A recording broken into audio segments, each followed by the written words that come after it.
చాలించు మా సుశీల జానకమ్మ స్వరాలు నీలో లేవమ్మ కోకిలమ్మ బడాయి చాలించు మా సుశీల జానకమ్మ స్వరాలు నీలో లేవమ్మ చలాకి చిత్రలోన సుమించు చైత్ర వీణ పిలీల జిక్కిలోన వర్షించు పూలవాన ఆశాల తాళలోన జనించు తేనె సోను వినేసి తరించి తలంచు కెళ్ళవమ్మ కోకిలమ్మ బడాయి చాలించు మా సుశీల జానకమ్మ స్వరాలు నీలో లేవమ్మ కోకిలమ్మ బడాయి చాలించు మా సుశీల జానకమ్మ స్వరాలు నీలో లేవమ్మ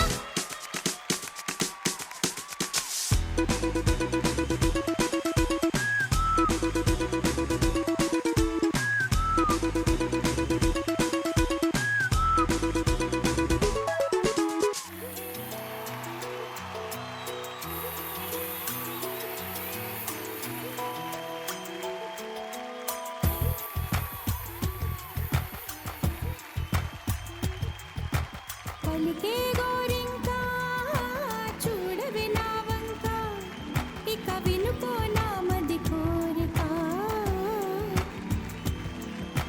నేడే రావాలి నా దీపావళి పండగ నేడే రావాలి నా దీపావళి పండగ రేపటి స్వప్నాన్ని నేనెట్టా నమ్మేది నే నాటితే రోజా నేడే పూయులే పలికే గోరింకా చూడవే నా ఇక వినుకో నా మది కోరిక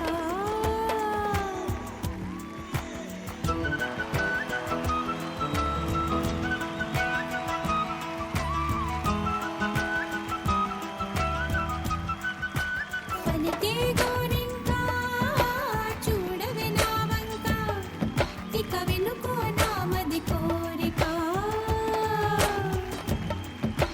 నేడే రావాలి నా దీపావళి పండగ నేడే రావాలి నా దీపావళి పండగ రేపటి స్వప్నాన్ని నేనెట్టా నమ్మేది నే నాటితే రోజా నేడే పూయులే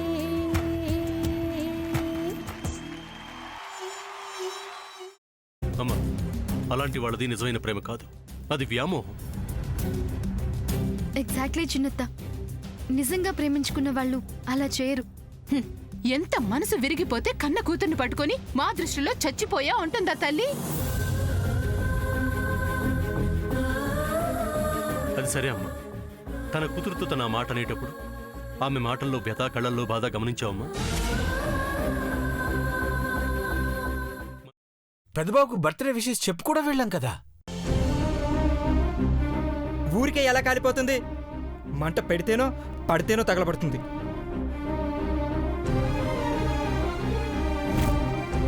కరెక్ట్ చిన్నబాబు, నీకొచ్చినట్టే నాకు డౌట్ వచ్చింది. పార్వతే షర్టును తగలబెట్టిందనుకుంటా.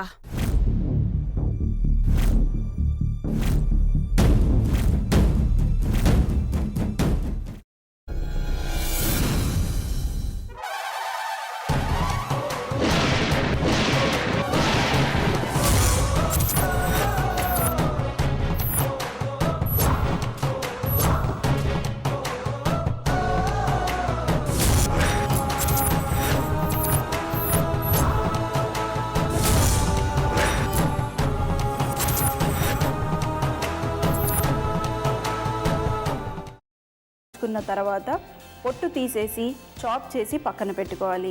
ఒక ప్యాన్లో కొద్దిగా నూనె వేడి చేసి అందులో ఆవాలు, మినప్పప్పు, శనగపప్పు, కరివేపాకు, సన్నగా తరిగి పెట్టుకున్న ఉల్లిపాయలు వేసుకుని 1 నిమిషం పాటు వేయించుకోవాలి. ఆ తర్వాత కాల్చి కట్ చేసి పెట్టుకున్న వంకాయని కూడా అందులో వేసుకుని బాగా మిక్స్ చేసి బౌల్లోకి ట్రాన్స్ఫర్ చేసుకుని అందులో తగినంత చిక్కటి పెరుగు లేదా పల్చటి పెరుగు వేసుకుని మిక్స్ చేసి అన్నంతో కానివ్వండి, చపాతీతో కానివ్వండి సర్వ్ చేసినా చాలా బాగుంటుంది.